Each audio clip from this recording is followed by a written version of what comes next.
जय श्री कृष्णा। इस संपूर्ण धरा मंडल में प्रकृति और पुरुष दो का एक समन्वय है, कॉम्बिनेशन है, गठबंधन है, दोनों का संयोग है। इससे हमारी पूरी संपूर्ण सृष्टि का संचालन होता है।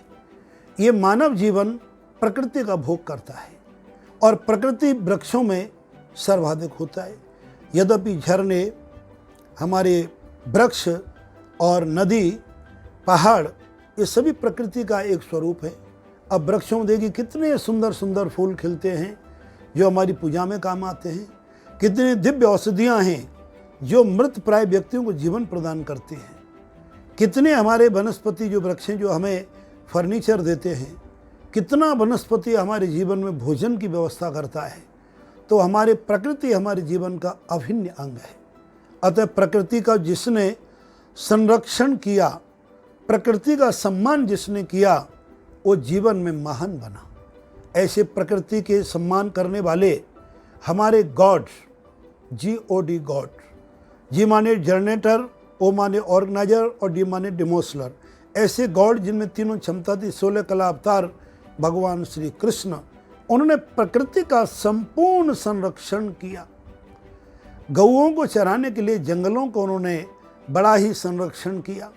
गिरिराज पूजा करके ये प्रमाणित कर दिया कि हमारे जीवन में और कितना बड़ा महत्व है प्रकृति का, पहाड़ों का। और उन्होंने अपने मुख से गीता में कहा, जो हर मुख की वाणी कही जाती है, हे अर्जुन, अश्वत्थो सर्ववृक्षाणाम।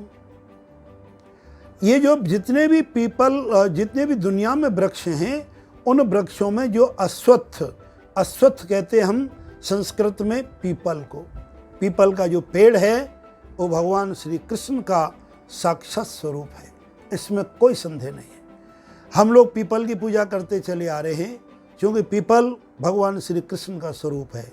लेकिन ध्यान दीजिए, गौर कीजिए, अपने ज्ञान का, विवेक का जब आप अनुसरण करेंगे, अपने मन चिंतन में सोचेंगे, तो भगवान ने पीपल को ही क्यों चुना? क्योंकि आज हमारे वनस्पति शास्त्री, वनस्पति विज्ञान वाले कहते हैं कि पीपल एक ऐसा वृक्ष है जो 24 घंटे केवल ऑक्सीजन छोड़ता है। कार्बन डाइऑक्साइड, जो कार्बन डाई गैस है, उसको आपको ग्रहण करता है। हमारा कितना प्रकृति का संरक्षण करते हैं वृक्ष, जिनके बारे में सोच नहीं सकते। अब आपको बताता हूँ पीपल के साथ छुपे हुए कुछ जीवन के रहस्य। पीपल के नीचे शनिवार के दिन घी का दीपक जलाने से आपके जीवन की सभी अभिलाषाएं पूर्ण हो जाती हैं, क्योंकि उस दिन साक्षात लक्ष्मी का वास होता है। और पीपल के दिन लक्ष्मी का प्रवेश करते ही, लक्ष्मी को पाते ही, वह अत्यंत आपके जीवन में खुशी होगी।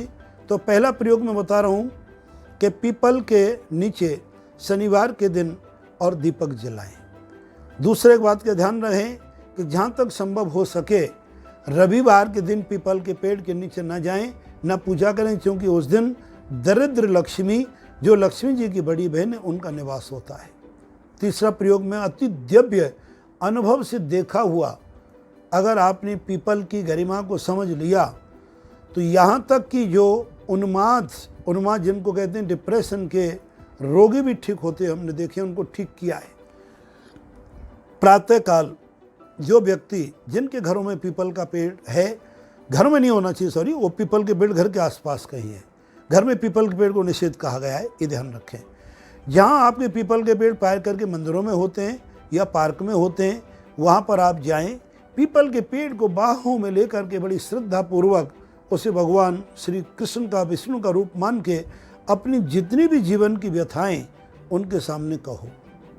आंसू भी आते हैं तो भी अच्छा है, बुरा नहीं है।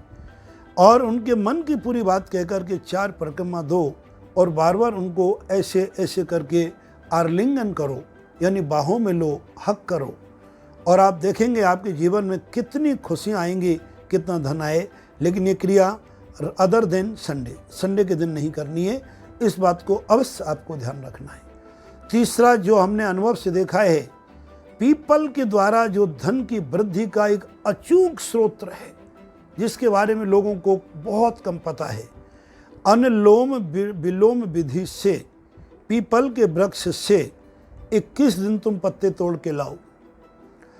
कुछ ग्रंथों में 27 दिन लिखा है, लेकिन 21 दिन का मैंने ज़्यादा प्रभावशाली प्रयोग देखा है अनुभव करा करके।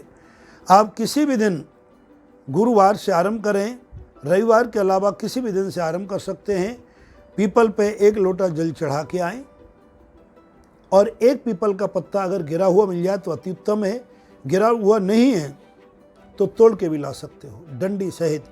उस पीपल के पत्ते को अपने घर पर रख दें। पहले दिन 1 पत्ता, दूसरे दिन 2 पत्ता, तीसरे दिन 3 पत्ता, चौथे दिन 4 पत्ता, 5वें दिन 5वां पत्ता।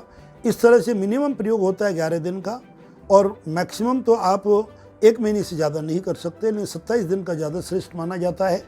उसके बाद 21 दिन तक भी करो तो 21 दिन तक आपको बढ़ाना है, हर एक दिन बढ़ाना है, हर एक दिन। और 22वें दिन हर एक दिन घटाना है। 21 दिन तक 21, और 22वें दिन 23 आपका 20, और 23वें दिन आपका 19, और 24वें दिन 18, और 25वें दिन 17। इस तरह से वापस आपको घटाना है। उन पत्तों को अपने किसी कक्ष में संभाल के रख लें, और संभाल के रख करके उनको सुखा लें, और लाल कपड़े में बांध के पोटली बना लें। 1 महीने तक उनकी पूजा करें। 1 महीने पूजा करने के बाद या तो उनका हवन कर दें। प्रथम श्रेणी है ओम चामुंडा देवी धनम देहि देहि स्वाहा, या महालक्ष्मी च विद्महे विष्णु पत्नी च धीमहि तन्नो लक्ष्मी प्रचोदयात्, अथवा जो भी लक्ष्मी के मंत्र हैं उन मंत्रों से हवन कर दें। बहुत थोड़ा सा घर में साधन लगेगा, ज़्यादा नहीं लगेगा। आप देखोगे आपके घर में धन की इतनी वर्षा होगी, इतनी वर्षा होगी जिसके बारे में कभी सोचा नहीं होगा। एक आयुर्वेद के ज्ञाता ने हमें बताया कि पीपल के पत्तों का अर्क निकाल के, अर्थात उनको बॉइल करके, और जब पानी ठंडा हो जाए छान के पीने से हार्ट की अनेक बीमारियां भी ठीक होती हैं। तो ये पीपल वृक्ष हमारे सामने साक्षात प्रभु का स्वरूप है। इसके द्वारा हम अपने पूरे संपूर्ण वातावरण को तो शुद्ध करते ही हैं ऑक्सीजन के माध्यम से, लेकिन अपने मन की अभिलाषाओं को पूर्ण करने में यह अचूक और अमोघ वरदान देने वाला वृक्ष है। अतः वृक्ष की गरिमा को पहचानें, नित्य इस पर जल चढ़ाएं, परिक्रमा दें, लेकिन रविवार को न जल चढ़ाएं न परिक्रमा दें। कभी बीच में मानो छूट जाता है तो हमारे भगवान इतने भोले वाले, उन्हें कोई ज़्यादा शिकायत नहीं होगी। आप श्रद्धापूर्वक भावपूर्वक पीपल के वृक्ष का संरक्षण करें। और यदि आपके हाथ से पीपल का वृक्ष किसी पार्क में या मंदिर में लगाने का सौभाग्य अगर आपको प्राप्त हो जाए तो एक नहीं अनेक पीढ़ियों तक, अनेक आपके जन्मों तक आपका पुण्य आपको प्राप्त होता रहेगा। जिस किसी आप योनि में जन्म लेंगे, हम तो चाहते मानव योनि में जन्म लें तो आपको एक धन का खजाना नित्य बढ़ता रहेगा। इतना बड़ा दिव्य हमारी पीपल वृक्ष का महत्व है। अतः इसकी पूजा करना, पीपल का बहुत बड़ा सम्मान पूर्वक करना, पीपल के नीचे कभी गंदगी न डालना, इन बातों का खास ख्याल रखें। कुछ लोगों में भ्रांतियां हैं कि पीपल के पेड़ में भूत रहते हैं। ये केवल कल्पना मात्र है। वृक्ष हमेशा पवित्र है, और अतः उनको किसी प्रकार के भूत प्रेत आदि आडंबरों से जोड़ना ये कभी समझदारी का कार्य नहीं है। मैंने जो बताया वैदिक और हमारी साइंटिफिक रीजनों के साथ आपको विधान बताए, आप देखोगे, अनुभव करोगे, और आपको जीवन में सुख का प्राप्त करेंगे। जय श्री कृष्णा।